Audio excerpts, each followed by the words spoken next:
Hello, everyone, and welcome back to Conversations with Tyler. Today, I'm delighted to be chatting with Steven Pinker. Steven needs no introduction per se, but I will point out he has a new and excellent book called When Everyone Knows That Everyone Knows, ... The subtitle is Common Knowledge and the Mysteries of Money, Power, and Everyday Life. Steven, welcome. Thank you. How important is the reasoning behind common knowledge? So say you get a bunch of men in the room, and at the end of some thinking, one of them concludes that he has spinach on his teeth using common knowledge. Let's say that mode of reasoning was somehow not allowed to us. How much lower would GDP be? It would tank. It would be almost non-existent, just because all of our economy depends on coordination, on people doing things that are in everyone's interest if everyone does them the same way, beginning with money itself, with currency. Why do we accept a piece of paper in exchange for something of value? Well, we know other people will accept it and give us something of value. Why do they do that? Well, they know that still other people will. Everyone knows that money has value. That's what gives it value. I mean, as long as they do, and that can unravel when you have hyperinflation or a bank run or a currency attack. Political power. No government can have snipers on every rooftop and telescreens in every room, surveilling you 24/7 with the Stasi ready to pounce on you if you break a law. A lot of our laws, a lot of recognition of authority, who's the boss, depend on just common knowledge. Namely, he's the boss or she's the boss. She gets her way because she knows I'll obey. I'll obey because I know she gets her way. And for as long as that lasts, as long as that common knowledge lasts, you have structures of authority and reporting and power and responsibility. There again, since it depends on nothing but common expectations, it can unravel, as when you have a big public demonstration where people see each other, seeing each other, opposing the regime, and then the authority of the regime can evaporate. But surely there's a difference between coordination and common knowledge. I think of common knowledge as an extremely recursive model that typically has an infinite number of loops, and most of the coordination that goes on in the real world is not like that. So if I approach a traffic circle in Northern Virginia, I look at the other person, we trade glances. There's a slight amount of recursion, but I doubt if it's ever 3 loops. Maybe it's 1 or 2. And we also just slow down our speeds precisely because there are not an infinite number of loops. And we coordinate. So what percentage of the coordination in the real world is like the traffic circle example or other examples? And what percentage of it is due to actual common knowledge? Yeah, so common knowledge, in the technical sense, does involve this infinite number of arbitrarily embedded beliefs about beliefs. So thank you for introducing the title with the 3 dots, ... because that's what signals that common knowledge is not just when everyone knows that everyone knows, but when everyone knows that, and so on. Now, the answer to your puzzle, and that's I devote a chapter in the book to what common knowledge could actually consist of. And I'm a psychologist. I'm not an economist, a mathematician, a game theorist. So foremost in my mind is what's going on in someone's head when they have common knowledge. And you're right. We don't. We couldn't think through an infinite number of I know that he knows thoughts, and our mind starts to spin when we do 3 or 4. But instead, common knowledge can be generated by something that is self-evident, that is conspicuous, that's salient, that you can witness at the same time that you witness other people witnessing it and witnessing you witnessing it. And that can grant common knowledge in a stroke. Now, it's implicit common knowledge. That is, one way of putting it is you have reason to believe that he knows that I know, that he knows that I know, that he knows, etc., even if you don't literally believe it in the sense that that thought is consciously running through your mind. And I think there's a lot of interplay in human life between this recursive mentalizing, that is, thinking about other people, and the intuitive sense that something is out there and therefore people do know that other people know it, even if you don't have to consciously work that through. And a kind of proof, you gave the example of recognition of, norms and laws, like who yields at an intersection. The eye contact, though, is crucial, because I suggest that eye contact is an instant common knowledge generator. You're looking at the part of the person, looking at the part of you, looking at the part of them. And so you've got kind of instant granting of common knowledge by the mere fact of making eye contact, which is why it's so potent in human interaction, and often in other species as well, where eye contact can be a potent signal. But there are even species that can coordinate without literally having common knowledge. And I give the example of the lowly coral, which presumably not only has beliefs, but doesn't even have a brain with which to have beliefs. But coral have a coordination problem. They're stuck to the ocean floor. They've got to, their sperm have to meet another coral's eggs and vice versa. They can't spew eggs and sperm into the water 24/7. It would just be too metabolically expensive. So what they do is they coordinate on the full moon. On the full moon, or depending on the species, a fixed number of days after the full moon. That's the day where they all release their gametes into the water, and which can then find each other. Now, of course, they don't have common knowledge in knowing that the other will know. It's kind of implicit in the logic of their solution to a coordination problem, namely the public signal of the full moon, which over evolutionary time, it's guaranteed that each of them can sense it at the same time. And indeed, in the case of humans, we might do things that are kind of like coral. That is, there's some signal that just leads us to coordinate without thinking it through. The thing about humans is that because we do have or can have recursive mentalizing, it's not just one signal, one response, full moon, shoot your wad. It's, there's no limit to the number of things that we can coordinate creatively in evolutionarily novel ways by setting up new conventions that allow us to coordinate. But I'm not doubting that we coordinate. My worry is that common knowledge models have too many knife-edge properties. So whether or not there are timing frictions, whether or not there are differential interpretations of what's going on, whether or not there's an infinite number of messages or just an arbitrarily large number of messages, all those can matter a lot in the model. Yet actual coordination isn't that fragile. So isn't the common knowledge model a bad way to figure out how coordination comes about? Well, so it could be, there could be a direct link between a public conspicuous signal and the desire to coordinate. And I think you're right. That's probably what happens most of the time. But in cases where there's doubt as to whether this signal has been received or how it's interpreted, or where there's no way in which you can generate such a salient signal, that's when we get what's often interesting in life. Namely, you're trying to get inside someone else's head, and do they know what I know, or do they know that I know it? And a lot of our not our routine automatic interactions, but the ones where we kind of stop and think and calibrate our responses are cases where recursive mentalizing does come into play. The choice of words in a fraught situation would be an example.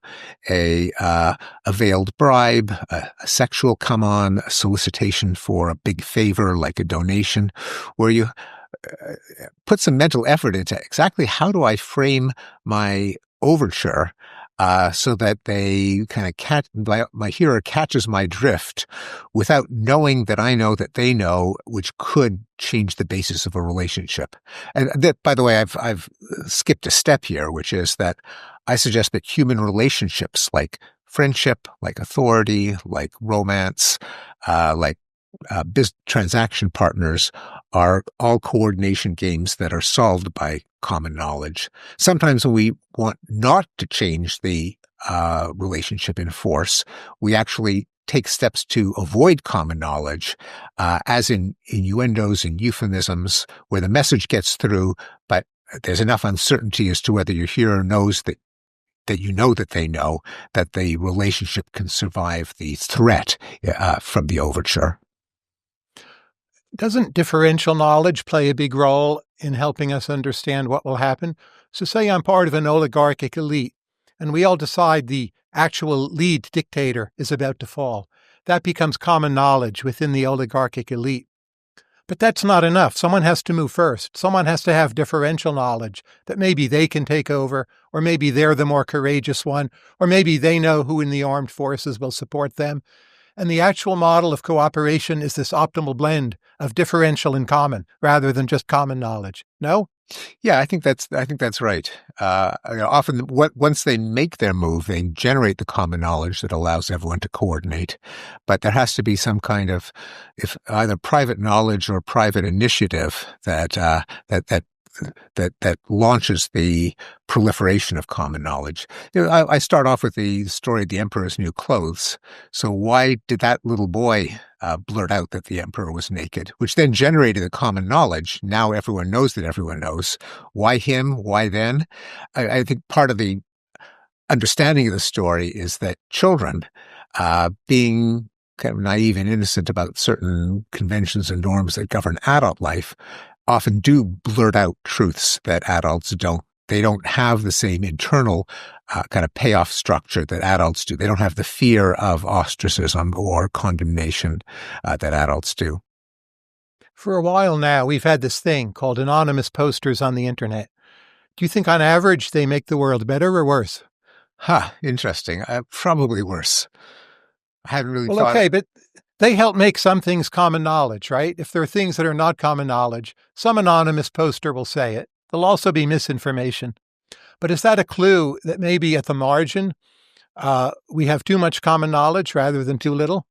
So it's a good question. So, I mean, you asked, the way you pose the question is on average, is it better or worse? So it's kind of a matter of counting up the cases where it is a little boy saying the emperor was naked, and using, unlike the story, using anonymity to be able to escape reprisals, punishment for generating the common knowledge. You'd have to count up the number of cases where that happens compared to all of the misinformation, trolling, hiding behind reprisals as a way of being aggressive. I think a lot of the shaming mobs, a lot of the trolling, a lot of the degradation of discourse in social media comes because of that anonymity. Is it worth it because sometimes it is a little boy saying the emperor's naked? That would be harder to tell. But take even the cases where the anonymous posters are right. So as you and I know, there's a lot of alt-right views out there. In general, I don't agree with them. I think they're quite wrong. But I also think that if some of them were correct, some of the conspiracy theories, it would actually be better if we don't all know them, that we would lose too much faith in elites. And it's better that we do not have too much common knowledge. Again, if those claims were true. Do you agree? So you'd have to set up the hypothetical. That is, are there cases where there's a noble lie where we're better off if everyone believes it? I think a somewhat different case, other than an outer lie, would be a kind of a genteel, benign hypocrisy where you have a common pretense. And your sometime collaborator, Robin Hanson, writes about that in his book with Kevin Simler, where he gives some examples, and I actually repeat them and add some of my own, of cases where it's not an outright lie, but it's a case where there's some things that are true that you avoid saying. So Robin Hanson gives examples like if someone drinks from a whiskey bottle in a paper bag on a park bench, the paper bag isn't really fooling anyone, but the police may choose not to arrest him under the pretense that he's not drinking an alcoholic beverage in public. Why would they do that? Well, if they try to enforce the letter of the law, it would be too much like a police state. It'd be a waste of resources. On the other hand, if they fail to arrest someone who is overtly drinking, they'd be surrendering the authority of the rule of law in general. And so the paper bag, what it does is it allows them to say the rule of law still holds in general, even if we choose, as we say, and it's an interesting idiom, to look the other way. Now, and there are other cases in law enforcement that work like that. Escort services. Does anyone really believe that someone's paying only for an escort? But they get away with it. tobacco paraphernalia, which is basically drug paraphernalia. And of course, it's a question of where you draw the line so that the law doesn't forfeit all of its authority, by which I mean, and going back to the top of the conversation, the common knowledge that the rule of law applies, which is necessary given that the police can't enforce everything 24/7. Then on the international stage, things like, is Taiwan a sovereign state? Well, of course it is. But the official policy of the United States is that it doesn't exist, and of pretty much every other country, as far as I know. Taiwan included, right? In a funny way. Taiwan included, yes. So I don't know if that would be an example. It's not exactly a noble lie, but it's a common pretense. And again, the reason, you can spell out the reason, although if you spell out the reason, then that kind of undermines the reason. But the reason, of course, being that it would be considered an affront, a challenge to China's sense of authority, prestige, standing, preeminence, because it stakes a historical claim to all of historic China, which, if it was explicitly breached by formally recognizing Taiwan, it would be a challenge to China's authority. If nations act as if it was a sovereign state without saying it's a sovereign state, then China can maintain the pretense that it is, its claim is valid. Or yet another example is, does Israel possess nuclear weapons? Their official policy is, we're not saying yes, we're not saying no. Now, everyone knows that Israel has nuclear weapons. If there wasn't some suspicion, the weapons would be useless because they wouldn't be a deterrent. On the other hand, if it was part of the official policy that Israel was a nuclear state, then its Arab rivals would feel that they had to acquire them as well so as not to lose face and standing. Or say determinism were true and free will were false. It would be disastrous if we all believed that, right? So I think it's a good thing there's not more common knowledge, because I think determinism is true. Okay, yes. Well, that's a whole other discussion. I mean, one could say that determinism is necessary for the kind of incentive structure that holding people responsible imposes. Namely, if I condemn you, punish you, shame you, hold you responsible for bad choices, well, you're less likely to make those bad choices. That's why we have a regime of holding people responsible. So kind of paradoxically, you need some degree of determinism for the idea of holding people responsible for their choices to have any effect. Is a Schelling point the same thing as common knowledge in your approach? So a Schelling point is, I think it's more like common salience. So it's closely related. So just a Schelling point is a choice that people make to coordinate that has no intrinsic value other than the fact that everyone else knows that it exists. It's something that pops out. Schelling's original example is a couple separated in New York. This is before the era of cell phones. How do they coordinate in the absence of common knowledge? It can't just be that each tries to guess where the other one would go, because if he knows that she likes to go to the bookstore, so he goes to the bookstore. The problem might be that she knows he likes to go to the camera store, so she might go to the camera store. Well, he knows that, so maybe he should go to the camera store. But then he knows that she knows that he knows that she likes to go to the bookstore, so she might think, oh, he's going to go to the bookstore after all, ad infinitum. But if there's some point in the landscape that kind of commends itself as something that is salient enough, obvious enough, recommends itself, like in Schelling's example, he guessed that the couple would meet at the clock in the middle of Grand Central Station, at noon. Even if it wasn't where they would been separated, simply because if you have to pick some place, what place are you going to pick? A Schelling point is something that is salient enough to enough people that they alight on it as a solution to a coordination problem in the absence of common knowledge per se. So, Stephen, where would you go in New York to actually meet them? Yeah, I know where you'd go to meet me. Grand Central Station. Because it would pop into our minds, and each of us knows it would pop into the other's mind because we both read Tom Schelling. Nowadays, Grand Central Station isn't what it used to be, and it's quite possible that it wouldn't be a Schelling point. That is a point that serves as a coordination equilibrium simply because each one knows that the other one knows that it will pop into the other one's mind. And Schelling actually addresses that. He wrote in 1960 when Grand Central was much more influential. And indeed, I think people did studies and they showed that people actually would, as he predicted, use the clock in Grand Central, not as a plurality of choices. But as Schelling notes, because he noted this is very fragile, he said this is the point when it comes to actually choosing what we now call a Schelling point, common salience. This is where game theory, rational analysis, logic leave off, and human whimsy, caprice, even poetry take over. That is, anything that pops into mind as a possible solution is a solution because it popped into your mind, if it's likely to pop into the other person's mind. So he suggested, well, maybe the couple will rely on whimsy and look for each other at the lost and found. Or maybe something came up in conversation the night before. Or maybe there was a guy with a sandwich board advertising a particular coffee shop. When it comes to the points that people converge on because the other one knows that they will converge on it. Doesn't have to be any rhyme or reason other than human psychology. It pops into your mind. Okay, so where would you pick? Bagel?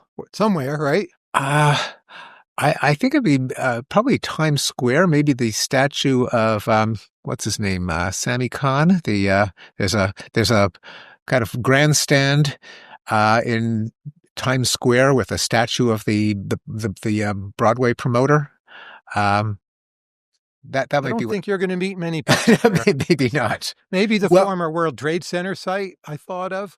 Moynihan Station was not crazy. No, I think it is, and Schelling points this out. It is dependent on the context of your relationship with that person.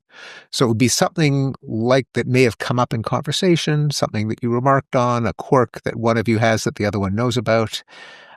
That's just it. When it comes to a common knowledge generator, or a substitute for common knowledge, really common salience, there is no predictability. There needn't be any predictability from outsiders, other than it likely to pop into the mind of the people involved.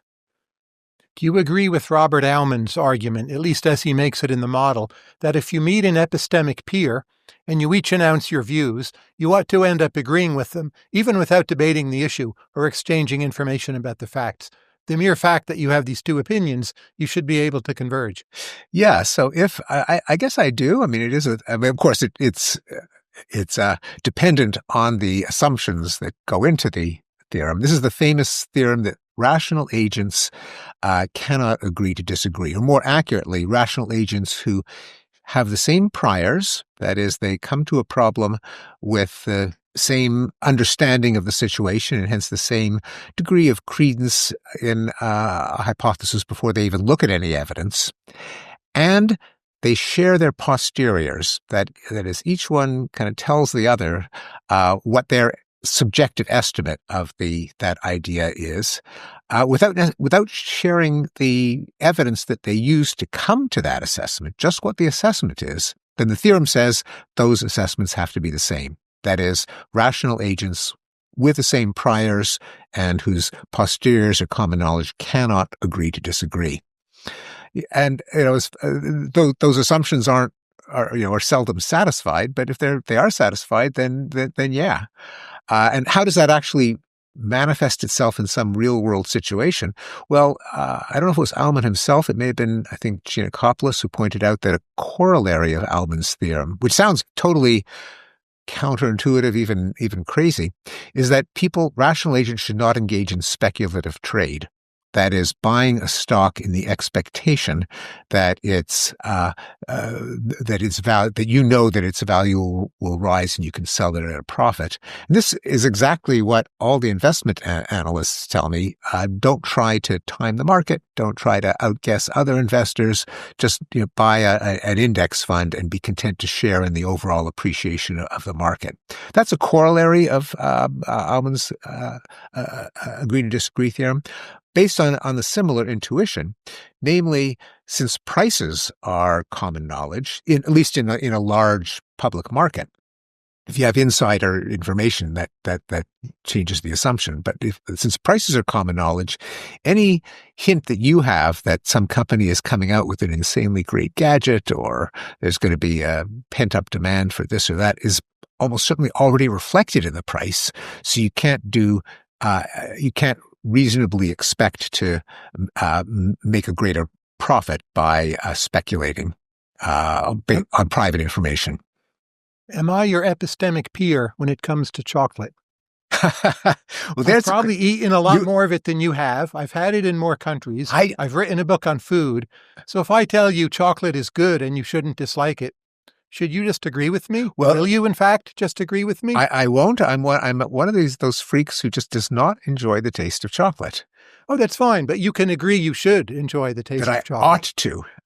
You ought to. That's right. Yes, I ought to if I had the same constitutional makeup as you. Then perhaps. I mean, this is a case where the epistemic peers don't share priors, and this could even when it comes to I don't know if you could talk about the prior probability of a preference, but when it comes to just the brute force gut feeling, look, I just don't like chocolate. That would be a case where it isn't irrational to not share those priors. I mean, that's just the way I'm wired, and I just don't like it. I don't like most ballet, but I admit I ought to. I just don't have the time to learn enough to appreciate it. Or take Alfred Hitchcock. I would say North by Northwest, while a fine film, is really considerably below Rear Window and Vertigo. Will you agree with me on that? I don't agree with you on that. Or do you think I'm not your epistemic peer on Hitchcock films? Well, your preferences are presumably different from beliefs. That is... But no, quality relative to constructed standards of the canon, right? Oh, well, okay. So that is the criteria exist external to both of us. We both agree that they're reasonable. So, okay, we agree that the criteria are reasonable.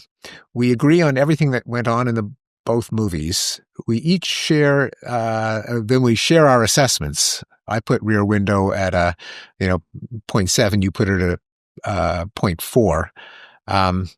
Is one of us irrational? Well, maybe. We're not, okay, but you're going to budge now, right? And you're going to agree that I'm right. Or we're not doing too well on this Aumann thing, are we? We aren't. Because I'm going to insist North by Northwest, again, while a very good movie, is clearly below the other two. You're going to insist, yes. And I'm going to insist. I'm going to insist thought that you might not agree with this, but I'm still convinced that if we had enough time, I could convince you. And hearing that from me, you should accede to the judgment. Well, I should. No, that is right. And okay, I'm open. Again, but crucially, there can be no element of just raw subjective preference. It has to be, does it meet the criteria of, I don't know, the majority of Rotten Tomatoes, or, Roger Ebert and Pauline Kael and a panel of their peers. So yeah, if that existed, then yeah, I'd be open, and I'd say, well, I don't agree with Pauline Kael's criteria, but who am I? But you're not open on chocolate? Again, if it's a matter of just, do you like the taste? There it is. There's, de gustibus, non est disputandum. When it comes to just preferences, I don't think that priors apply or even meaningful. But say I had that gene where, cilantro to me tasted like soap. I don't. But if I did, I would admit, well, it's really wonderful. I just have this disability. And you have the chocolate disability. Mm-hmm. Well, if you reframed it as a descriptive statement about other people's tastes, well, yeah, then it's just a question of asking them. If it's a question of what is better, it better means I would choose it. There, it seems to me that priors don't apply. That it's not a question of a descriptive belief, but there you really can have your own tastes. What's the best Bob Dylan album? Let's see. I would say, Highway 61. I think I'd say Bringing It All Back Home, Blood on the Tracks, and Highway 61 is number 3. What about Blonde on But they're Blonde? close. What about Blonde on Blonde? 4th. Really? Okay. It's a little too long. It's true. And some of the songs are a little harsh in terms of the sound engineering, I find. But it's very, very good, right? Yeah. Not to mention that in all of these lyrics, the songs, there are some lyrics that are rather misogynistic by today's contemporary standards, but somehow he gets away with it even retroactively. Is the liberal Enlightenment gone forever? I sure hope not. But what do you think? I mean, sort of betting odds. It seems to me what we used to think of it is gone forever. We may salvage some parts of it for the new thing that will be, whatever that is. I guess I'll say not gone forever, but certainly in retreat. Why not gone forever? Well, because it's got some built-in advantages. One of them is reference for science, which is, the truth is what refuses to go away when you stop believing in it. And so any method that is optimized for finding the truth has just that built-in advantage. It can be repressed. There can be censorship. There can be irrationality. But, in general, something that finds the truth, it's got, that going for it. And universalism, namely that if liberal enlightenment depends on universal human rights, the maximization of human interests, the fact that we're, ultimately kind of birds of a feather, we all want to be alive rather than dead, that there is something logically incoherent in saying, I deserve rights because I'm me and you don't because you're not me. I can impose that by brute force, but to the extent that we all have to agree on something, we're not going to agree on, me being imperial leader. So now they aren't guarantees to succeed because there is brute force and infirmities in human psychology and cognition and mob effects and all the rest. But nor is liberal enlightenment defenseless. And the fact that some things tend to be, I don't believe in historical momentum. I think that's kind of mystical. But there are some things that do look, if not irreversible, to have an awful lot of historical momentum. So like human sacrifice. All the ancient civilizations did it. Now it's kind of gone. And I don't think it's coming back. Why? Well, a combination of we got enough knowledge about cause and effect to know that throwing a virgin into the volcano will not, in fact, bring good weather or make a plague go away. Some degree of empathy for the average person, so that we don't want to cut the beating heart out of someone's chest, on average. Likewise, slavery, it exists clandestinely, but we don't have any legal slavery anymore. Democracy. In Mauritania, don't we? Don't we have more slaves in the world today than we did way back when, by some counts? Well, not as a proportion of the world's population. Oh, sure, but maybe it's the absolute number that matters. Well, if you said to a slave, "Don't worry, you're only 1/10 of 1,000th of the world's population." No, but it wouldn't be that much of a consolation. No, but if you said to a randomly selected person, almost certainly you're not going to be a slave, then that does matter. That is, from behind a veil of ignorance, if an average person has some likelihood of being a slave, and that's way down, then that matters. But in any case, legal slavery that is enforceable by the state and carried out in open slave markets no longer exists. Will it come back? I think probably not.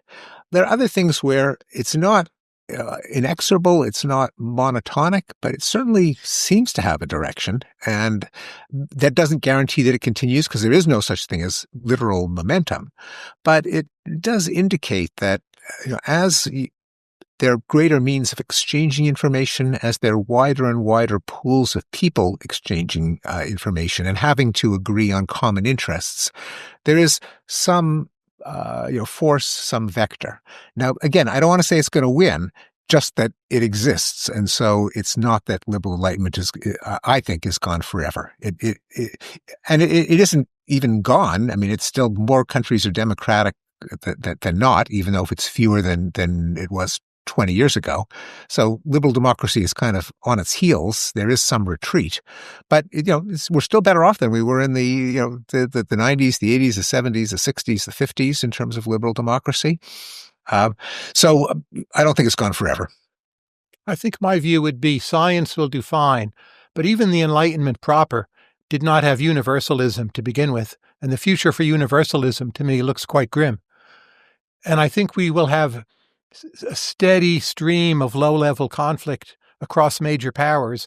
So China does all these cyber attacks on us, and they would have been acts of war way back when, and we just put up with it. Russia sabotages EU infrastructure. That might have been an act of war way back when.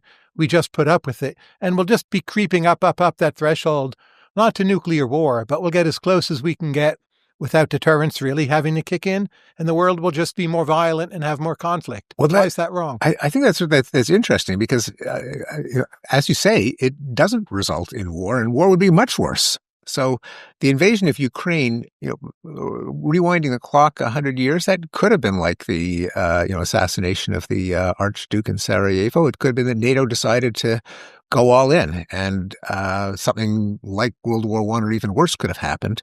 As awful as Ukraine is, and that is awful, it's not as bad as World War I. And if these cyber attacks, these insults, because of a norm threatened by Putin, no doubt, and by Xi, that you don't invade your neighbors, you don't try to rearrange borders by force.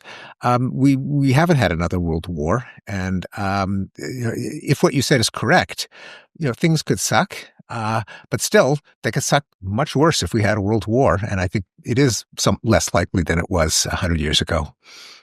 If you had to model in as fundamental and abstract a set of terms as possible, not relying on the names of individuals very much, why liberal enlightenment is in retreat today? What does your model look like? I think the most basic answer is that liberal enlightenment is not particularly intuitive. It doesn't really fit our human nature in the sense of our conception of how our societies ought to be organized. What's much more natural is tribalism, deference to authority, conformity. I think liberal enlightenment is a great idea. It's like a lot of counterintuitive discoveries of organized rationality. It is commendable, even if not intuitive. So I think there's a natural backsliding unless it's constantly propped up. People are going to say, well, the solution to our problem is we need a strong leader. What is a strong leader? Well, once he's a leader, he gets to say what's what. The idea that a leader just temporarily presides and is kind of bound by fiduciary duties laid out with checks and balances and safeguards, it's a fabulous idea. It's not particularly intuitive. In the same way that markets are not particularly intuitive. In the same way that science is not particularly intuitive, but they're still good things. So it's kind of natural to think, why do people have superstition, belief in paranormal, belief in woo-woo? Why do they not grasp certain, economic fundamentals like, trade is good, it's not zero sum. Why is, congestion pricing in Uber rational, even though people hate it? There are probably a lot of cases where people just left to their own devices kind of backslide away from liberal enlightenment principles. Do you think we have stirring liberal thinkers of today who are younger than 55 years old? Not stirring enough. I think we do have such thinkers. Derek Thompson, Martin Boudry, Kathy Young, although I guess I don't know I haven't kept track of her age. She's younger than 70. Good. But there are young people. I don't know, but Ezra Klein.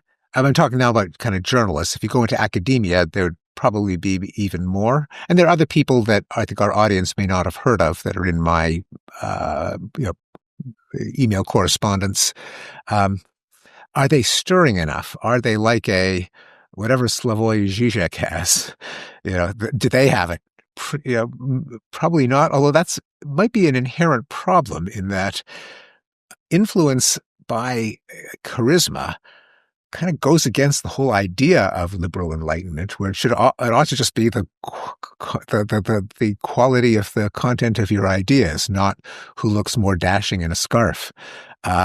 So liberal enlightenment kind of is at a disadvantage in that regard, in that it oughtn't to rely on charismatic thought leaders. How much of a liberal was Napoleon? Not. Well, wait, let me back off. Wasn't he quite a liberal? He just loved war too much, and he was an egomaniac, and he wanted to take over other countries, and that killed millions.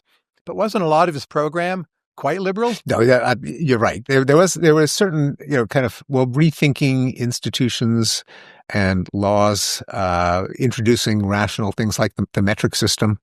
But yeah, it could be that his own malignant narcissism subverted the liberal parts of him. Doesn't everyone at Harvard deserve an A- or an A? They made it into Harvard, right? Okay. Same with Stanford. Yes. So I actually have data on this, because that's what our dean told us, not with a whole lot of conviction, when we had a meeting about grade inflation. And she said, well, we like to think of it as grade compression. Maybe students are just getting better and better and better. And I just know that that's not true, because I have records from performance on my multiple choice test in my intro psych course, which I've taught for more than 20 years. And so it's pretty constant year to year, and there's no subjective sliding grade. And the performance has gone down. So students are not doing as well as they used to. And I've been forced, just so as not to drive away all my students, to inflate my grades. I give way more A's than I used to, just so I don't have an empty lecture hall.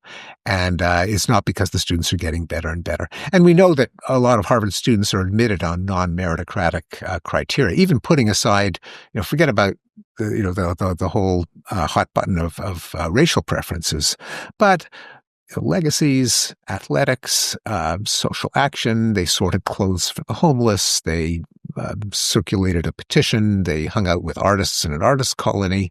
Harvard does not admit students on meritocratic grounds. So if you're the boss, what would the median grade at Harvard be? Median grade? Median grade, yeah. Let's see. B minus. And how many students at Harvard, what percent do you think essentially deserve A- or A? They're just very smart. They work hard. They're great. Maybe Harvard classes are harder, but they just ought to have good grades because they're wonderful. A quarter, 25%. Only a quarter? I'd be shocked if it's only a quarter. Oh. Your admissions department must be terrible then. It is terrible. I've argued that as much. They use holistic criteria, which is mumbo jumbo. It's mysticism. The reason I say it is, I think I'm a pretty good lecturer. I mean, for whatever that's worth, everyone thinks they're a good lecturer.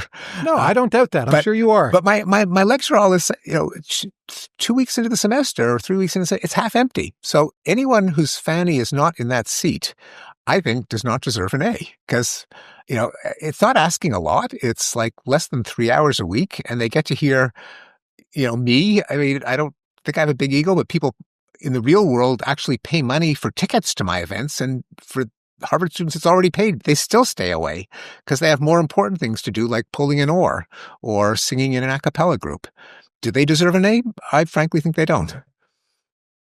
Are you discouraged that linguistics has had so little impact on current large language models? Yeah, I am.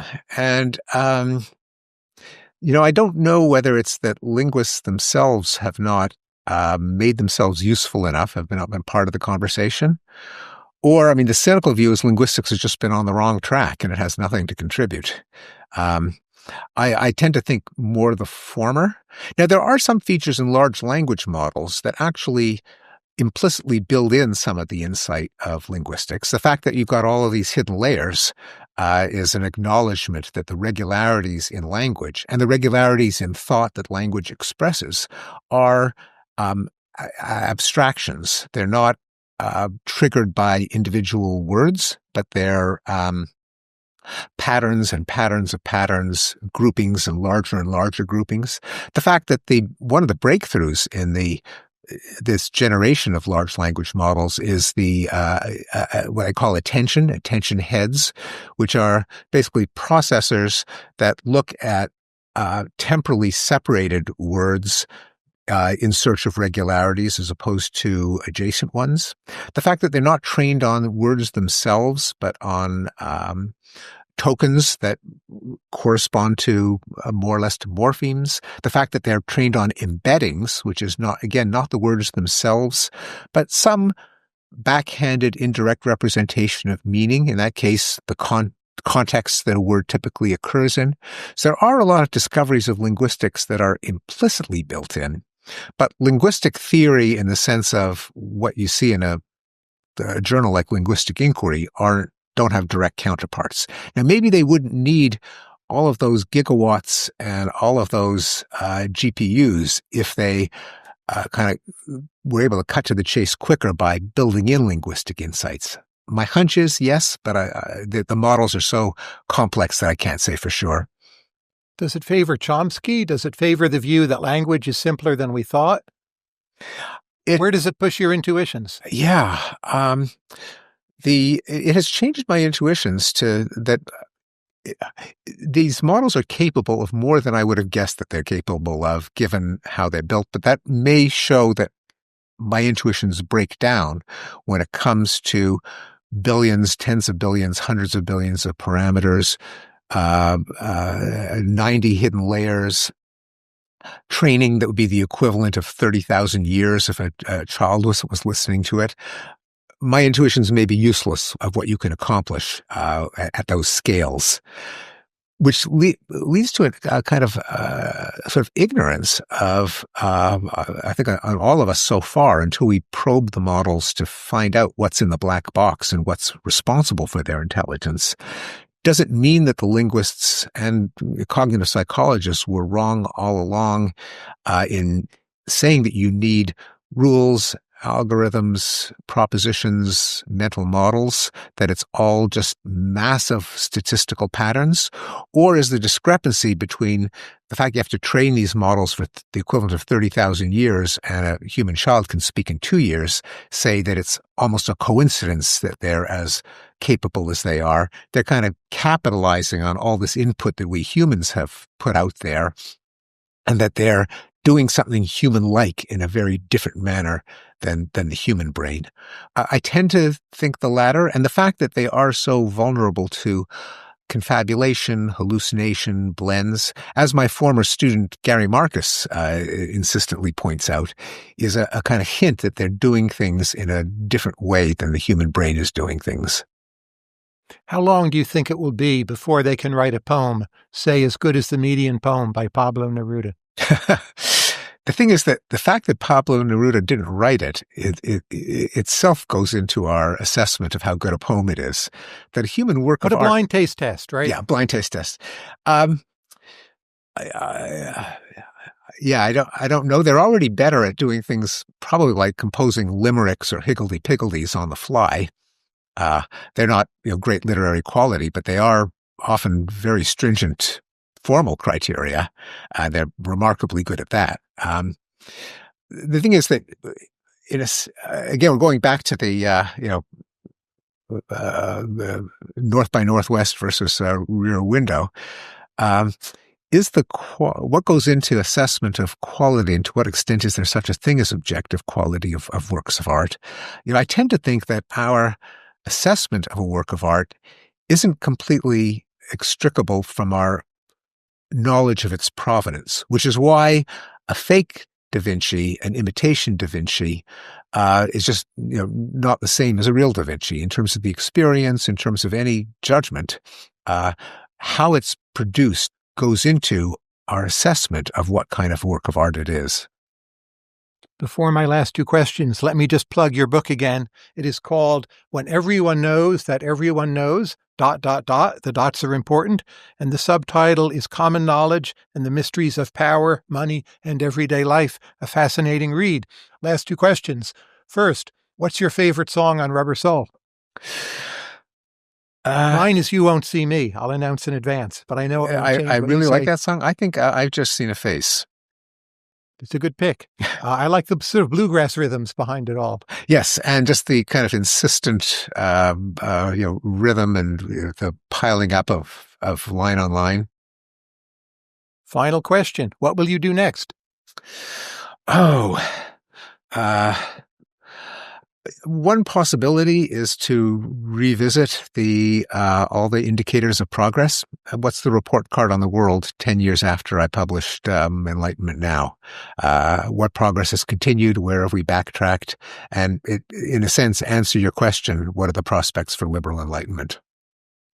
Steven Pinker, thank you very much. Thanks so much, Tyler. Always a pleasure.